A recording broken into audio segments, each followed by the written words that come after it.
Ang sikat na aktres na si Tagba Buyak Ustan ay lumikha ng isang bomba sa mundo ng magazine. Naging mainit na usapan sa pinakabagong pahayag. Inanunsyo ni Tagba Buyak Ustan na may mga taong pumihil sa kanya sa pagtanggap ng ilang alok na tungkulin at ibunyag niya ang pagkakakilanlan ng taong ito sa lalong madaling panahon. Ang nakakagulat na pahayag na ito ay ikinagulat ng kanyang mga tagahanga at sa mundo ng media.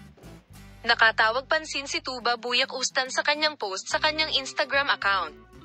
Pinili kong manahimik ng mahabang panahon, ngunit hindi ko na magagawa ito. Mayroong isang tao na pumukaw ng labis na pag-usisa sa mga sikat na tagasunod ng aktor at pinipigilan ka na gawin ang papel na ito.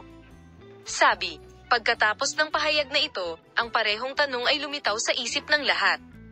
Sino ang taong tinutukoy ni Tagba Buyak Ustan? Maraming folder ang lumabas sa social media at magazine lobbies. Ayon sa ilang pag-aangkin, ang taong ito ay maaaring isang taong may mahalagang papel sa karera ni Tuba Buyak Ustan. Iminumungkahi ng ilang source na ang taong ito ay maaaring isang producer o direktor na may malakas na koneksyon sa industriya. Matapos ang pahayag na ito ni Tuba Buyak Ustan, nanatiling tahimik ang kanyang kasintahan na si Engin Ecurek. Sinuportahan ng sikat na aktor ang kanyang girlfriend sa pamamagitan ng mga post sa kanyang social media accounts. Gusto kong malaman ng lahat na kasama niya si Tagba at lagi ko siyang susuportahan. Sinabi ni Engin at Kalp na malalampasan natin ang mga paghihirap ni Tagba ng magkasama upang bigyan ng moral ang kanyang kasintahan. Ang pahayag na ito ni Tuba Buyak Ustan ay lumikha ng magagandang inaasahan sa kanyang mga tagahanga. Mabilis na naging trending topic sa social media ang hashtag ni Tuba Buyak Ustan. Sabik na naghihintay ang mga fans kung kailan isisiwalat ng sikat na aktor kung sino ang misteryosong taong ito.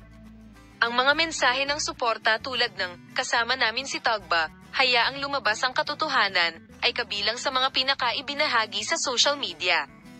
Nakagawa siya ng mga matagumpay na proyekto at nakakuha ng maraming tagasunod. Gayunpaman, ang kanyang kamakailang paglahok sa ilang mga proyekto ay sinundan ng mabuti ng kanyang mga tagahanga. Ang pahayag na ito ni Tuba Buyak Ustan ay maaaring magbunyag ng mga katotohanan sa likod ng paghintong ito sa kanyang trabaho. Nagtataka kung aling mga proyekto ang hindi matanggap ng sikat na aktor at kung sino ang hamarang sa kanya. Ang pahayag na ito ni Tuba Buyak Ustan ay nagkaroon ng malaking epekto hindi lamang sa kanyang mga tagahanga kundi maging sa industriya. Maraming producer, direktor at aktor ang mahigpit na sumusunod sa pahayag na ito ng sikat na aktor.